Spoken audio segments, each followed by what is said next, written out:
want to speak today on what I've titled The Worth of the Believer, WORTH.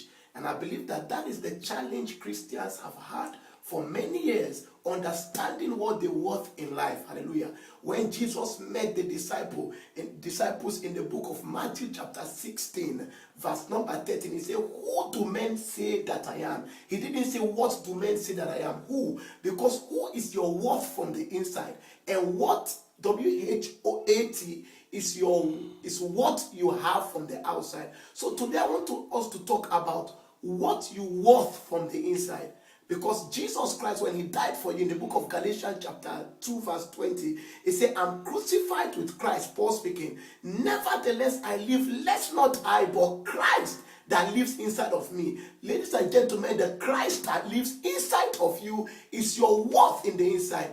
Christ is what you worth. Your worth is dependent on your ability to have a revelation of who Christ is. In the book of 1 John chapter 4 verse 4, the Bible says, greater is he that is inside of you than he that is in the world. So ladies and gentlemen, your worth in your heart is what determines what you get in life. We need to understand, the Bible said in the book of Isaiah chapter 59, I suppose, verse 19b thereabout, the Bible talks about when the enemy comes like a flood, the Spirit of the Lord. Where is the Spirit of the Lord? It said the Spirit of the Lord will raise up a standard against it. The Spirit of the Lord is inside the believer. So when the difficulties of life come, it is the Spirit of God in the inner man that will be able to cancel the works of darkness that is against you. I don't know, maybe there's a flood coming against you. You are confused, you are embarrassed, you don't know what step to take.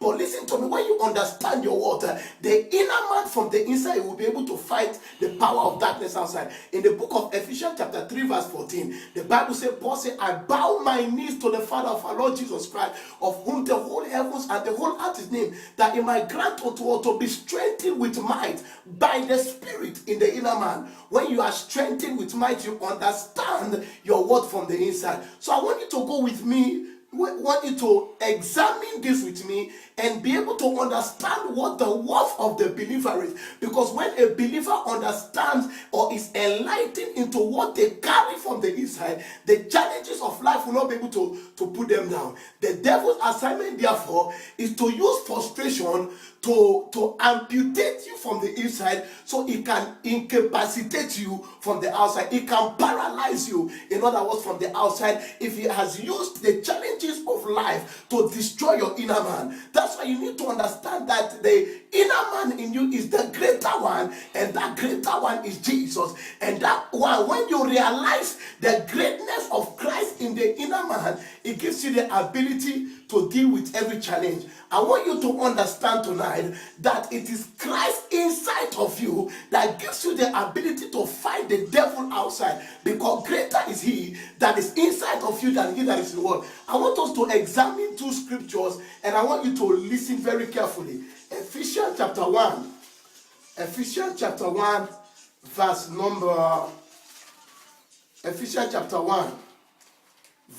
18. This is very important. The Bible says, Ephesians chapter 1 verse 18, it said, the eyes of your understanding being enlightened, that you may know what is the hope of his calling, and what the riches of the glory of his inheritance is in.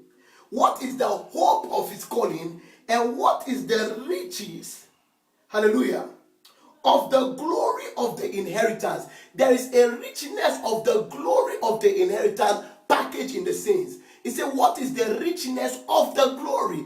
Not only is the richness great, the richness of Christ is glorious, and that inheritance is Christ. Let us go to the book of Colossians chapter 1 verse 26 quickly before the broadcast goes out. 26. Chapter 1 verse 26, Colossians. It said, even the hidden mystery, the mystery which had been hid from ages and from generation, now is made manifest to the saints, to whom God will make known what is the riches of the glory. We also see what to God, the riches of the glory. Ephesians talks about the richness of the glory of God packaged in the inheritance. That is your value. And Colossians says, to whom God will make known, that talking to the believer, what is the richness of the glory of this mystery among the Gentiles. Talking about you and I, which is Christ in you, the hope of glory. So your greatest inheritance is Christ living in you, which is your glory. And Paul said, whom we preach, warning every man and teaching every man in all wisdom, that we may present every man perfect in the sight of God. So it is your understanding of this great inheritance that gives you your place in destiny. The Bible says in the book of Acts chapter 20 verse 32, Paul says, I commend you to God and to the word of his grace, which will build you up and give you an inheritance. With that inheritance is Christ, and Christ is the word. And that inheritance will be able to make you to be known among all sanctified believers. Your value in God is Christ living inside you. It said the life you now live, you are not living it on your own accord. It is Christ. That's what the Bible says is working through us to will and to do. Your what is Christ. Think about the greatness of Christ. Now by the Spirit of Christ and by grace that Christ lives inside you. So there's no challenges, my dear sister. There's no challenges you can't deal with because Christ himself is working through you. Give yourself over to him and let him walk through you. May God grant you grace for your eyes to be open to know that Christ himself is living inside of you, giving you the ability to turn around every situation and circumstances.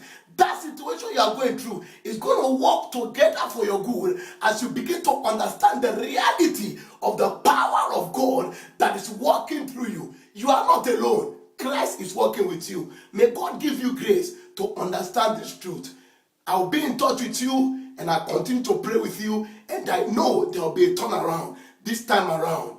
In Jesus' precious name we pray. Amen.